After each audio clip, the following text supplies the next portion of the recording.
কাট্টু, তুই একদম ঠিক বলেছিস। এই রেস্টুরেন্টটা তো ভেতর থেকে আরো সুন্দর। আরে চিঙ্কি, ওইসব ছাড়ো, ওই দেখো স্টার্টার শুরু হয়ে গেছে। মা বাবা তখন গাট্টুর কথা শুনে হাসতে লাগে।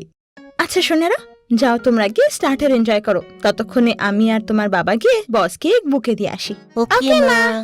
গাট্টু চিঙ্কি তারপর বুফের কাছে যায় আর গাট্টু অনেক ধরনের স্টার্টার টেস্ট করে। ওয়াও, কত টেস্টি।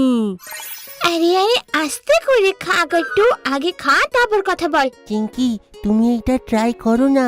তারপর গাট্টু চিঙ্কি মিলে অনেক ধরনের খাবার টেস্ট করে। মানতে হবে চিঙ্কি, এই রেস্টুরেন্টের খাবার তো খুবই ভালো।